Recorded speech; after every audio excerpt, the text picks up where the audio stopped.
Been a week and a half of rain, wind, and snow just here in Northern California, and no parts of our area have gone untouched. Tonight, thousands of people are still in the dark, and some evacuations are already underway. Today, I even spoke with the National Guard as they arrived in South Sacramento County. And just hours ago, I visited the Wilton Fire Protection District. And man, these firefighters cannot catch a break. This is what it looked like at their fire station. They were responding to calls of downed power lines over the weekend when they heard a crash and a loud boom and came outside and saw power lines down on their own station. Thankfully, I checked with the guys. No one was hurt. And I was at Wilton Fire just last week where they showed us where people got caught in those dangerous floodwaters. And they are really stressing that if you are told to leave, leave. And they are volunteer firefighters who are really the first line of protection for Wilton. And during that New Year's Eve storm, they responded to 38 calls, not involving what happened out on Dillard Road. Today, I spoke with one of only two, yes, only two advanced life support paramedics that Wilton Fire has. And I want you to meet him. Remember his name, remember his face, because he is the only advanced life support paramedic working for Wilton Fire tonight. We're the first responders for within Wilton, and we do provide that first line of care. Again, however, once those floodwaters do make those roads inaccessible, there's no help from the outside. There's no longer any assistance from Consumnes or Sac Metro or anybody else. So I mean, that's where it becomes a little tricky, and I try to keep myself available for all those calls because I don't know where that help is going to be needed. And, I want to make sure I'm there for when it's needed the most. Once the floods happen, there's no way we can get to some areas. So right now, if like the levees break or if we have to do any kind of evacuations kind of stuff, but mainly we could go up to 20 inches without turning our fans off, and then we could go all the way to the floorboards with our fans off. So any kind of big vehicle rescues that we need to do, stuff like that. Because with like the fire trucks, they sit a lot lower, so they're having a harder time and they're hurting their equipment, where we're more designed and set up for that kind of high risk. Pretty much just try not to drive when you know your vehicle can't go through it and you don't want to suck water into there and get yourself in a risk or your family. We're very happy to have everybody that's here, and we're ready for anything that could happen. We are a volunteer department. I mean, I'm one of two full-time fire captains, but this job is being done by volunteer firefighters, and we're not as well-equipped or well-funded as our big brothers from the south and north, but we're still doing the same job, and I want people to know that these guys are doing their job, to the best of their ability, and sometimes well above and beyond. And they're rock stars, and I want people to know that. And the Wilton Fire Protection District wants you to know that they have upped their staffing and also their engines. They also have food, blankets, and water. All you have to do is just contact the station if you do need some.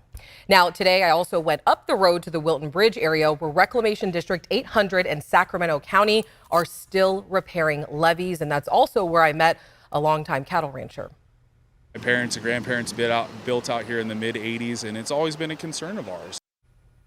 Now, he told me that it's hard to say if the New Year's Eve storm would have been minimal or catastrophic. But what really saved his land was the fast actions of Reclamation District 800. Repairs that RD 800 has done to the property here has put us in a very great position to be safe, and the rest of the community too. I was also with Reclamation District 800 last week. They showed us the largest levee break damage that they are working to repair right now. And last week, they felt like they were alone with no help from outside agencies or departments. But man, what a difference a week makes. I caught up with Leland from Reclamation District 800, who told me after local news stories began to air, Sacramento's Office of Emergency Services and other agencies have stepped in to help them out. Got us 4 light towers. They've gotten us 100 yards of sand for sandbagging. They dropped off 20,000 sandbags the other day. They got all of our guys that are out here, 60 guys, all headlamps and flashlights. Anything we need, they have been there for us. They've actually made the connection with DWR for us. DWR called on Sunday. We had a conference call with DWR. They were out here an hour and a half later on the levee. They have a crew here the next day frickin' sandbagging and tarping the levees that we couldn't access with equipment. Monica, gotta love seeing everyone work together. A little rainbow in the storm there. Yeah, and a little voice, making the problems known. As far as our radar, you can see the rain has tapered off for most of the valley. However, we're still looking at areas of rain for the northern San Joaquin Valley, parts of the Mother Lode and the Sierra, but that's just the first part and the leading edge of what will be a 1-2 punch from this particular storm system. The next one heads in for tonight, and with it, we're going to get some gusty winds as well. It's going to be a very short-lived line of storms that moves through for tonight into early tomorrow morning. Our wind advisory in effect from 4 o'clock in the morning until 1 o'clock in the afternoon. Wind gusts 30 to 40 miles per hour, but everything's so saturated right now. We've already seen, even last night into this morning, had a few trees down, just falling with the weight of that saturated ground and just a bit of wind. Peak gusts at about 40 to 45 miles per hour last night. That's basically what we're heading in for tonight. As we head into the overnight hours and early tomorrow, the winds start to pick up, peaking right around the morning commute at roughly about 35 to 40 miles per hour, and then things wind down pretty quickly. Now, this will be in sequence with the strongest line of weather that moves through with heavy rain, and we'll see some ponding on the roadways for that morning commute. A brief break in this action, but we're still under that flood watch through Wednesday, Alex. All right, and thousands of people remain without power across Northern California. This is what the PG&E power outage map looks like. A large part of West Sacramento is still in the dark, along with other parts of Yolo County. And then in Sacramento County, SMUD says that crews from outside departments are now helping to get the power back on. Tonight, tens of thousands of SMUD customers still have no power. And take a look at this. Yeah, sparks were flying in a backyard in the Pocket neighborhood this weekend after a tree fell into power lines. Man, that's exactly where Luke Cleary is in Sacramento's Pocket neighborhood with some new information. Good evening, Luke. Yeah, good evening. We're here in the Little Pocket, and I tell you, if it weren't for the floodlights that we have on right now, you would not be able to see me because it is pitch black on some streets here. And if you walk around a little bit, it's not hard to see why. Huge trees like this old pine falling down into power lines and power poles. I want to show you some video that we took from earlier today. In the sunlight, you might be able to get a better look at it. This huge pine tree crashed into a neighbor's car and blocked Piedmont Street for a while before a crew could actually come in and then cut a section out of it. And then we spoke to Luke Nishamura, who sent us this wild video of a power line sparking in his backyard.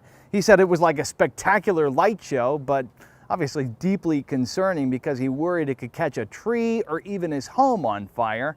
And it seemed to take a long time for SMUD to shut the power off. And it was kind of spectacular, as I said. I mean, it went on for, maybe 4 minutes longer. In fact, the neighbor over in the next court saw the sparking and everything, and they called the fire department. SMUD says they have many other utilities in town right now helping them out. They said that there are 100 teams working to restore power. And as you come back out to me live here, families like the Nishimuras say that the help just can't come soon enough. As for the big trees like this one, it's sad to see one like this down on its side. One neighbor told me that they actually took the time to count the rings. This one is 62 years old. And as sad as it is to see big old trees like this falling over, the good news is that nobody in this case was hurt, Alex. All right, Luke, thank you. And I agree, it definitely is sad to see all those trees down on the roadways, but happy that no one was hurt.